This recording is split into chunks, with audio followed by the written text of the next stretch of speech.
Now we're through all of those. Yeah, we got a ways to go here. Let's try to blow through some of these. First, let's talk about some of these trailers that have come out recently. We get our first fucking trailer for Birds of Prey, starring Margot Robbie, and basically nobody else, because nobody else really got any shine or love during this. And I guess this is a teaser trailer, so maybe I'm being a little harsh, but yeah. No, you know who got some love in this preview? Rosie Perez. She got a little screen time. Yeah. She got a little screen time. Not much. I mean, she doesn't do many films, right? But she's still working in Hollywood. I was actually surprised to see her in this movie, and I think she got some significant screen time in the trailer, at least. And it looks like she's gonna. But she didn't like that. She didn't get any like words though. You know. She did. She got like 2 words. 5. Okay, which is a lot of words for a trailer. Okay. Yeah. Another interesting thing is, well, actually, let me give you a quick synopsis. After splitting with the Joker, Harley Quinn joins superheroes Black Canary, Huntress, and Renee Montoya to save a young girl from an evil crime lord, Black Mask, in Gotham City. Directed by Kathy Yan.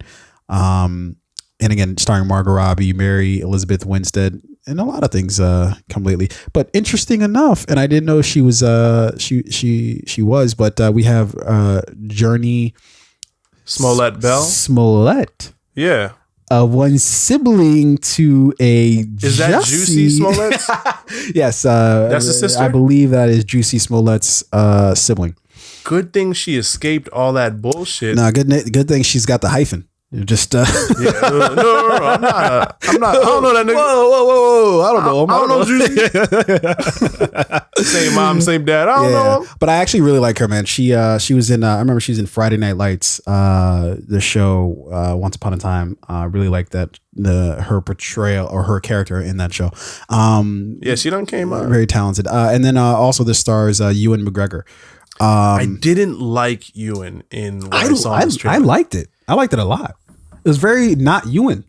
Yes. I just didn't. He didn't sell it to me. I don't know. It sold it to me. Maybe I need to see more of the trailer or like a second trailer. But yeah, and this had like a lot of the Suicide Squad vibe of the colors and the randomness. Ali Wong is in this movie too. I didn't realize. Oh, she really? Yeah. Yeah. So I'm really. I don't know. A lot of people didn't like the trailer for some odd reason, or not necessarily even odd reason, but for some reason they didn't. From one reason or another, they didn't really like the trailer. I didn't mind it at all. I thought it was cool. It was very Harley Quinn focused. In theaters tomorrow, would you go see it? In theaters? Oof. No, dude, don't. The only reason why I'm saying that is because I have a real bad taste in Suicide Squad. Suicide Squad. That's fucked up. I saw Suicide Squad in theaters, and damn, dude, I regret it with every fiber of my being. I hated. I think I may have saw that in theaters too. Yeah, the only movie that I can compete with Suicide Squad as far as like my disappointment in the film. No, it's not on that level. I was gonna say Spider-Man 3, but no movie will ever disappoint me more than Spider-Man 3. Yo, I'm sorry, Captain Marvel was more disappointing than Suicide Squad. I'm just gonna move on from that. It just fucking was. I don't even know what to even do with that. That's amazing. Okay. Yeah. So I think I'm looking for. I'm just gonna move on. I don't even want to address that. I'm liking the vibe of the film. We'll see. Obviously, once they deliver a few more trailers, sort of where it's all going. Okay. Let's move on to another film that we got a trailer for this past week, Six Underground, which is a film starring Ryan Reynolds. Looked interesting. Looked like just kind of like another action film. It's another action movie where Ryan Reynolds is, slick talking, the comedic slick talker. He's done like 3 or 4 of these movies over the past couple of years, and keep talking. By the way, what was that movie with Samuel L. Jackson? It was like the Bodyguards, or like the assassin's bodyguard or something like that. Yeah, the assassin. Yeah, something like that. Yeah, I mean, he plays this role very well, right? It's like Deadpool without the suit and like the, you know, that Deadpool comedic or comic book style action, but it's still very like it's like he's playing the same character over and over again, just in different situations. Yeah. One, he's a superhero. He's killing people. He's making jokes. Next one, he's a international spy, killing people, making jokes. Yeah. This one, what is it? Are they like robbing a bank? Is this a heist?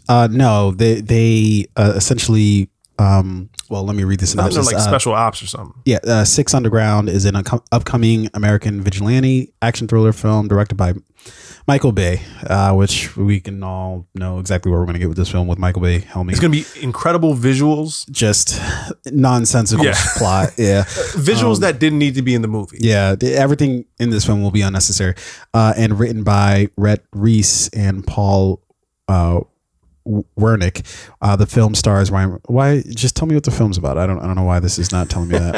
Anyways, yeah. So basically, like they're sort of like these mercenaries who they are sort of killed, meaning that like maybe they, they're. I got a quick synopsis here for you. Sure. Meet a new kind of action hero. 6 untraceable agents, totally off the grid.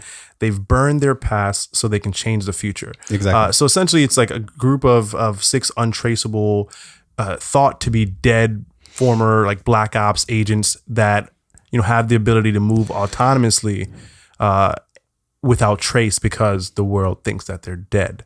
Yeah. So this movie is obviously going to explore that. Obviously, it's going to be brought to, the knowledge is going to be put out there that they're actually alive and they're running these operations, and there are going to be groups of people who try to kill them, of course. Yeah. Yeah. I mean, it's, cool. I'm not seeing this in theaters. I know that. Well, no, it's a Netflix movie. So this is the Netflix movie? Okay, I'll watch this. Yeah. It's got the access. He said, "Okay, yeah. Why not? If I have to leave home, to watch this movie, no fucking way.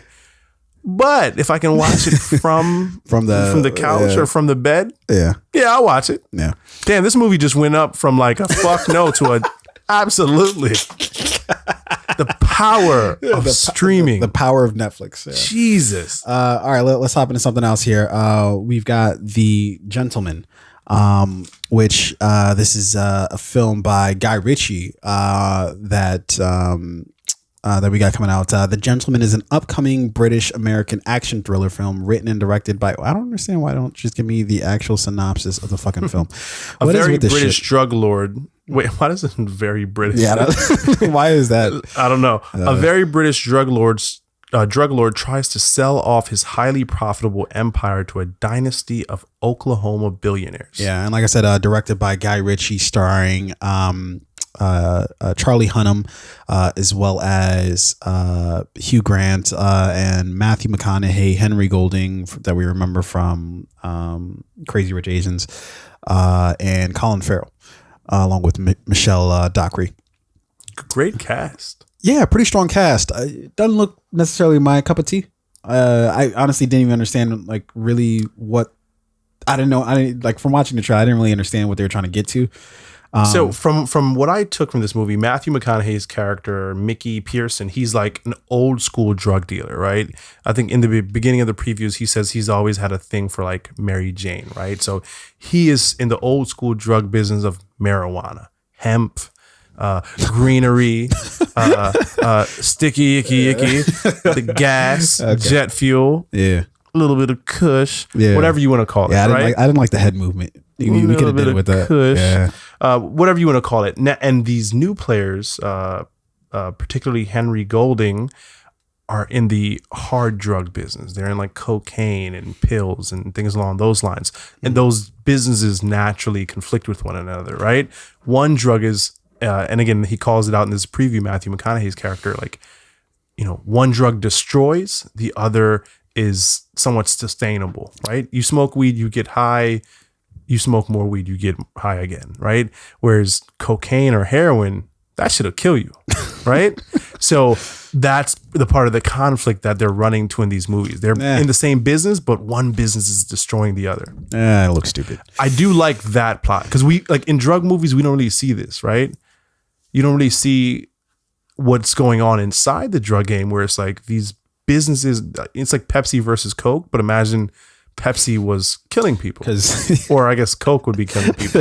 And Pepsi's like, yo, like we can't keep killing off our customers. Who's going to buy our shit if this is how we're operating? Yeah. I don't know. It looked kind of stupid to me, but is this going to be on Netflix too? I don't believe so. I think this is coming out theaters. Six Underground. Now it's tumbled down in. I guess you're up.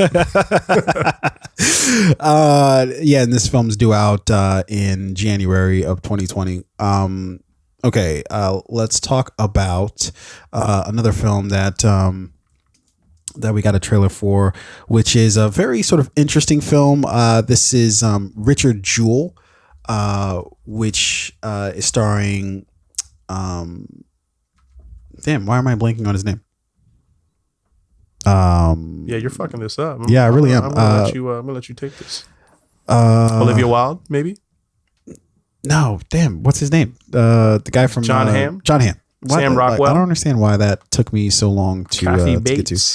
Why don't you take it since you're acting? So this movie, it's a story that was all over the news for a period of time, and then just kind of went away, right? Just because there was so much conspiracy that was surrounding it that like the media was covering it like fucking like a wildfire, right? And then all of the conversation just stopped.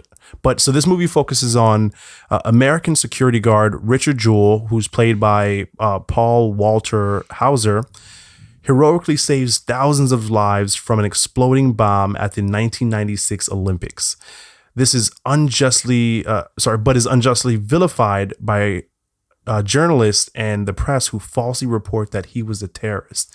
Yeah. So this was a really interesting situation. Like this guy, Richard Jewell, just a normal small town security guard, right? You know, guy who he was a little bit weird. He didn't have many friends. He was a little bit too fat to be a cop. Jesus. He tried out. He wanted to be a police officer, right? He always had a fascination for law enforcement. He wanted to join the police force. He tried out several times, didn't make it. You know, the next takedown is being a security guard.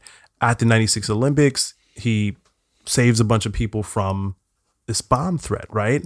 And this movie is really going to focus on how journalism, right? How eager journalists, right? Those journalists who are so just eager to write the story without knowing the facts or the truth, they can like truly destroy people's lives. So these journalists take this guy who, you know, at the end of the day saved thousands of people's lives and turn him into this villain essentially and destroy his life in a very fucked up way. I watched a documentary on it not too long ago. It was really good. Yeah. At a certain point, you start to think like, yo, did this guy do it just because of how the media was covering it?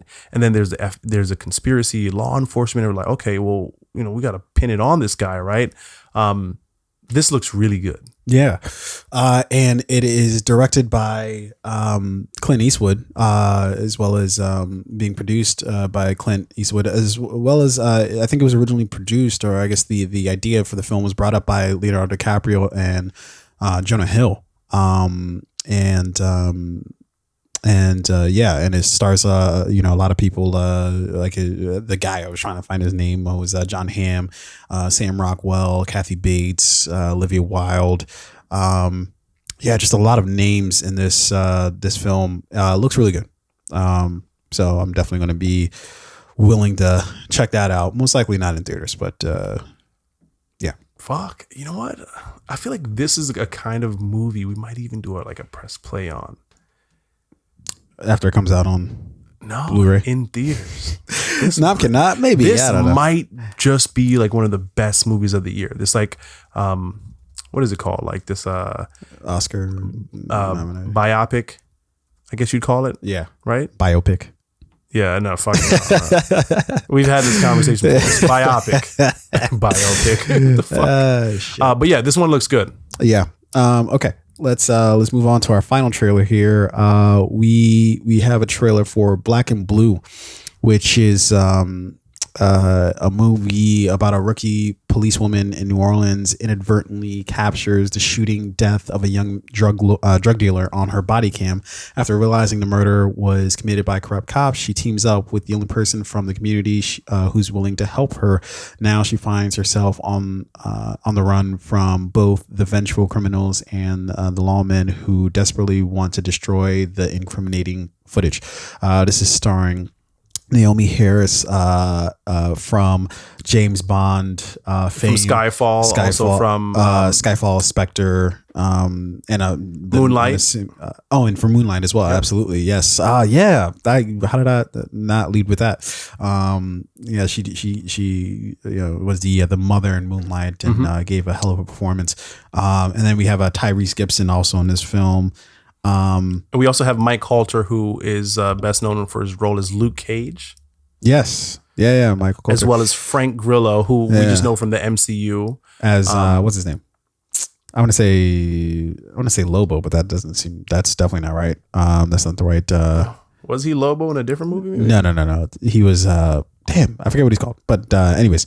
Nope. We got to stay here for a second. I gotta get this. He was Crossbones. Brock. That's what it is. Yeah. Rumlow. Yeah, I something about Rumlow Lobo. Close enough. Yeah, this film is directed by Deon Taylor. Looks good. I'm not gonna lie to you. It looks pretty good. I think with films like this, sometimes it can kind of be one note. Like, so the film reminds me heavily of Bright. Yeah. It has that sort of keep away sort of atmosphere where, the cop or either somebody who's just a straight up either criminal or whatever, or just a regular person running away from the cops, and they have to like just spend the entire time, kind of dodging the cops, sort of keep away sort of atmosphere to it. But it looks good. I think it looks like it can be pretty good performances from all the actors and actresses. And I think if they give us something a little fresher, within the context of the film, I think it could be a really good movie. Yeah. So here's the thing about like a movie like this, right? If we look at our current political climate, law enforcement, the National Law Enforcement Agency, right? They are you may not notice it, but you're being marketed to by law enforcement more now than ever, right? Because there's this huge campaign to push people back towards changing their image of law enforcement, because we're now seeing a lot more of the things that are going on, like the dirty, behind the scene things that go on in law enforcement now than we were, even just 10 years ago, right? Yeah. Because of social media, because of the, people pulling out their phones and recording this shit, or, a lot of police officers still aren't aware of their body cams, right? So we're getting a lot of or understanding of like that it starts 30 seconds before,